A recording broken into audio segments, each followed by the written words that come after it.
বন্ধুগণ, good morning, শুভ সকাল। আজ শনিবার।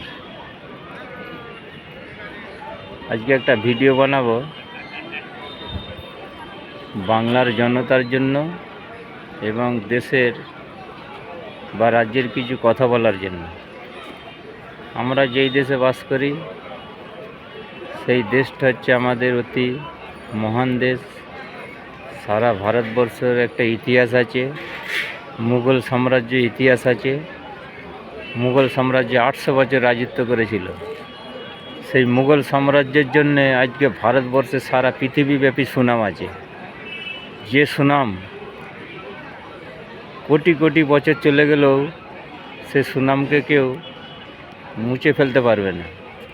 তৈমুর লং থাকতে শুরু করে আকবর বাদশাহ, শাহজাহান বাদশাহ, ঔরঙ্গজেব, জাহাঙ্গীর, সমস্ত যত বাদশাহ আছে,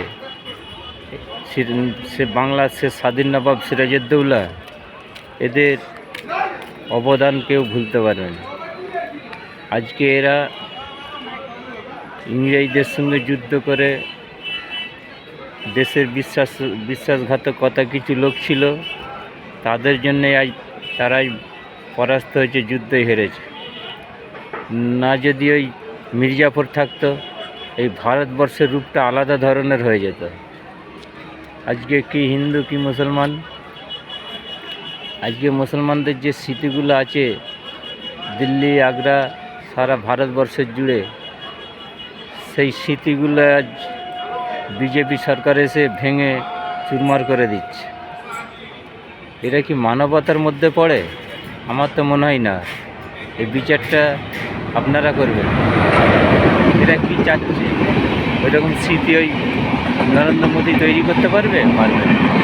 ওইরকম স্মৃতি ওই যে সাধু একটা মুখ্যমন্ত্রী হয়েছে যোগী আদিত্যনাথ, পারবে? পারবে না। এরা বলছে গরুর মুখে সোনা বেরোয়। আরে ভাই, গরুর মুখে যদি সোনা বেরোয় তাহলে লোক আর সকালবেলা ঘুম থেকে উঠে আর কেউ কাজে বেরোতো না। তাহলে গরুর সকালে বালতি ধরে মুখটাই ধরে সোনা বিক্রি করে তারা জীবনযাপন কাটাতো। সব যত রাখালগুলো সব এসব ভারতবর্ষের মধ্যে জুটেছে, কোনো এদের জ্ঞান নেই। গরুর মুখে যদি সোনা বেরোতো তাহলে মানুষ তো তাদের কোনো চিন্তাই থাকতো না, অভাব অনটন দেখা দিত না। এটা বাস্তব আজব ঘটনা।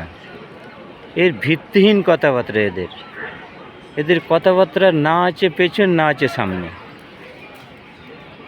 এ বুঝা বড় মুশকিল। আজ গরুর মুখে যদি সোনা বেরোতো তাহলে মানুষ পায়ের উপরে পা দিয়ে বসে বসে খেত, জীবনযাপন করতো, রাস্তাঘাটে কাউকে আর দেখা যেত না। কারণ সে তো গরুর মুখে সোনা বেজেছে, বেরোবে কেন? নবাবদের মতন বসে বসে সিংহাসন তৈরি করতো আর জীবনযাপন কাটাতো। এদের কথাবার্তা এমন যে মানে কোনো হদিশ থাকবে না।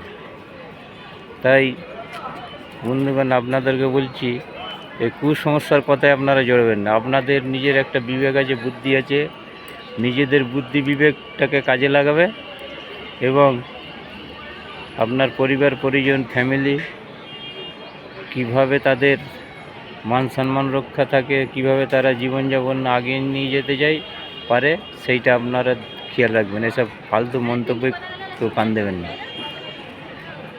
ভারতবর্ষের বিভিন্ন রাজনীতি দল আছে, তার মধ্যে জঘন্য দল হচ্ছে RSS, বিজেপি।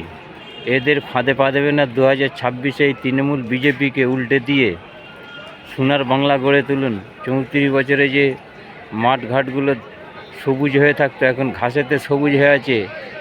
এই রঙটাকে পাল্টাতে হবে। মানুষের মুখে হাসি ফুটাতে হবে। হাসিকে ফুটাবে, আমরাই ফুটাবো, আমি ফুটাবো। এই বাংলার মসনদে এদেরকে তাড়াতেই হবে। সেই 34 বছর লাল যে মসনদ ছিল, সেই লাল মসনদকে আবার ফিরিয়ে নিয়ে এসে আবার বাংলার উন্নয়নের পথে একটা স্কুল কলেজ গড়ে উঠবে, চাকরি হবে, সমস্ত জিনিস। এইটাই আপনাদের কাছে আশাবাদী। 26-এ আপনারা কেউ ভুল করবেন না। আপনাদেরকে সকলকে লাল সালাম।